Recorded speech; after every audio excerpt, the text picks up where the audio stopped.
sosial medianya yang disalahkan. Padahal sosial media itu kan adalah sebuah tools. Manfaatkan itu dengan baik. Itu bisa buat bisnis, iya kan? Bisa buat marketing, bisa buat jualan, silakan. Nah, tetapi ketika masuk ke dalam area kehidupan kita, kita harus pisahkan. Ini bisnis, ini kehidupan gitu.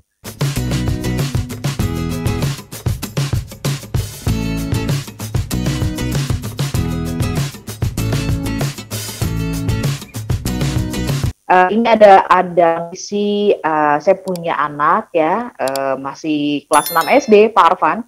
Terus kemudian beberapa waktu yang lalu terbukti menggunakan atau mengambil uang dari dompet saya, katanya begitu ya. Ketika ditanya dan dikulik, ternyata ini karena memang mau dipakai untuk membayar atau top up game, katanya seperti itu.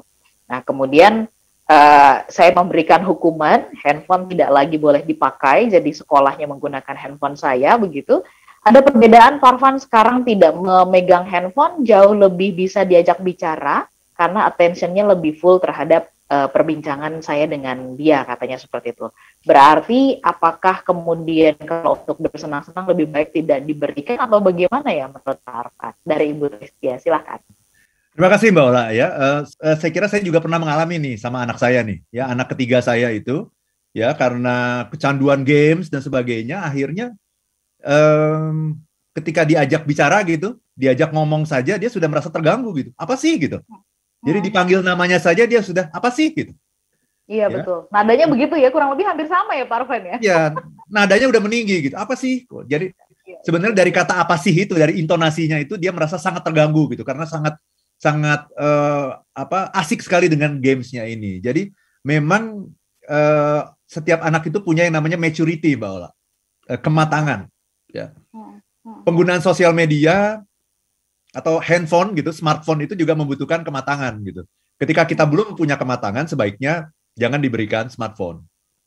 Nah, anak saya ini sudah mungkin 6 bulan lebih ini nggak pakai smartphone.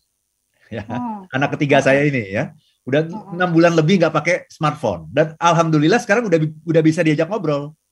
Udah bisa diajak ngomong sekarang. Kalau sebelumnya baru dipanggil namanya saja gitu, apa sih gitu. Jawabannya begitu. Apa sih? Gitu. Kayaknya papa ganggu aku banget sih gitu. Nah, sekarang sudah mulai bisa diajak ngobrol. Kenapa? Karena kita sudah ambil handphonenya kecuali untuk kepentingan belajar gitu. Hanya untuk sekolah karena sekolahnya kan masih online ya. Hanya untuk kepentingan sekolah. Tapi setelah itu kita ambil. Apa boleh buat gitu. Itu adalah sebuah pendidikan menurut saya, sebuah edukasi gitu, karena dia memang belum mature dalam menggunakannya, gitu. Tapi jangan salah, sesungguhnya bukan hanya anak kecil yang tidak mature, ya, tetapi orang dewasa juga seringkali tidak mature, gitu. Apa ciri orang yang tidak mature? Ciri orang yang tidak mature adalah ketika kita tidak bisa mengendalikan keinginan. Itu atau ciri yang udah jelek banget itu Pak Arfan ya, ketika tidak bisa mengendalikan. Berarti sebenarnya banyak orang-orang bertubuh dewasa terjebak anak-anak kecil ya, anak kecil gitu. Mentalnya anak kecil ya. Terjebak dalam tubuh orang dewasa gitu ya. Betul. Dan ketika itu kita menjadi kehilangan satu hal lagi yang sangat penting bagi diri kita, yaitu yang namanya choice, Mbak Ola. Ketika kita menggunakan sosial media, kita kehilangan choice. Apa itu? Kehilangan pilihan.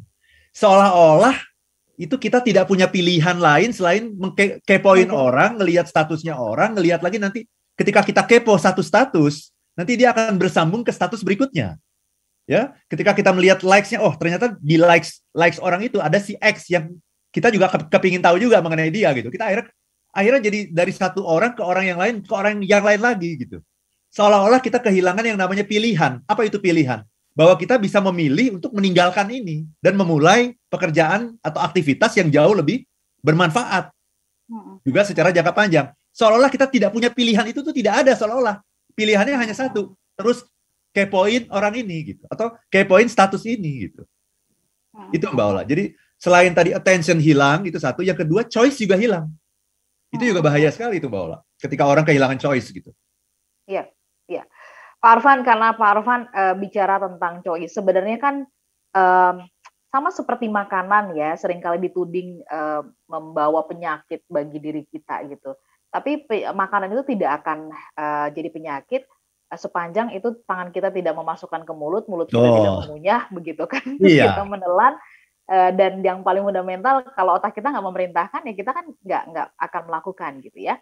Nah, menurut Pak Arfan, kalau begitu apa yang sangat basic banget, sangat fundamental banget gitu, supaya kemudian kita bisa mengontrol ya, kemudian kita bisa menggunakan atau memaksimalkan kegunaannya tanpa lupa ya, tetap ingat bahwa ada hal-hal lain yang jauh lebih penting dibandingkan dengan tadi tuh ya, hal-hal yang sekedar bersifat pleasure, sekali dua kali sebentar dua bentar it's okay gitu, tapi kemudian kalau sepanjang waktu yang kita pakai itu hanya untuk seperti itu, ya kayaknya hidup benar-benar akan sangat terkungkung dengan atau diikat sekali oleh sosial media yang kita pegang di smartphone itu. Silakan Pak Arfan.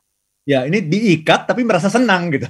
Itu anehnya begitu. Itu namanya fata morgana. Itu namanya pseudo happiness. Pseudo ya, happiness tapi palsu sebetulnya. Palsu, iya. Dan sebetulnya kan kalau kita bicara sosial media itu kan sesungguhnya adalah tools. Betul tadi kata Mbak Ola. Sosial media itu tools itu seperti pisau. Pisau itu bagus, sebetulnya intinya dia bagus. Gitu. Kitalah yang membuat dia menjadi tidak bagus.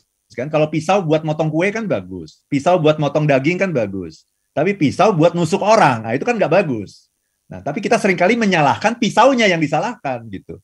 Dalam hal ini kita bicara sosial media, seringkali sosial medianya yang disalahkan, padahal sosial media itu kan adalah sebuah tools. Manfaatkan itu dengan baik, itu bisa buat bisnis, iya kan? Bisa buat marketing, bisa buat jualan, silakan. Nah, tetapi ketika masuk ke dalam area kehidupan kita harus pisahkan. Ini bisnis, ini kehidupan gitu. Kehidupan kita itu berbeda dengan bisnis. Nah, itu kita harus tahu ya manfaatnya apa. Manfaatnya adalah ya mungkin silaturahmi dan networking gitu, ya membangun hubungan dengan teman-teman. Yang kedua adalah juga sedikit menghibur lah, sedikit tapi. Nah, ini orang yang tidak dewasa kemudian menyalahkan sosial media itu yang bikin saya begini, padahal yang milik sebetulnya dia sendiri gitu ya. Jadi yang harus kita lakukan sesungguhnya apa? Kita harus menjaga panca indera nih, Mbak. Ya, jadi prana-prana itu, ya kalau saya bicara prana tadi, energi yang ada dalam diri kita itu keluarnya melalui panca indera, melalui lobang-lobang yang ada dalam diri kita. Nah, lobang yang ada di kepala kita saja ada 7, Mbak Ola. Ya. Oke. 2 di mata ini, 2 nih, yang seringkali kepo-kepo itu kan mata nih sebetulnya ya. Kemudian juga ini juga ada 2, gitu ya. Telinga, kemudian hidung ada 2 nih, hidung. Ini juga lubang-lubang yang juga bisa mengeluarkan prana ini, energi kita keluar. Juga satu lagi mulut, jadi ada 7 ini. Gitu. Di bagian tubuh yang lain lagi nanti ada lagi gitu. Tapi ya di atas ini ada 7 nih harus kita jaga nih. Panca indera tuh harus dijaga. Sehingga kita hanya memikirkan apa yang penting, apa yang bermanfaat, bukan apa yang menyenangkan gitu. Ya, seringkali kita tuh sangat mudah terganggu dengan apa yang menyenangkan. Nah, jangan lupa juga bahwa attention itu jumlahnya terbatas. Kalau kita sudah manfaatkan, itu sudah hilang gitu. Ya, jadi walaupun Anda merasa Anda punya banyak energi, punya banyak sedang tidak punya banyak masalah, biarkan attention itu menjadi cadangan energi Anda gitu. Sehingga nanti ketika kita menghadapi masalah, baru lihat masalah kecil saja Anda sudah bisa lihat. Kenapa? Anda punya attention untuk melihat ketika masalah itu masih kecil. Jangan biarkan masalah membesar kemudian Anda baru kelabakan untuk menanganinya. Karena ketika masalah masih kecil, Anda tidak punya attention terhadap hal itu. Karena attention Anda sudah Anda berikan untuk sesuatu yang tidak penting. Dalam hal ini adalah sosial media. Baik. Itu Mbak Ola.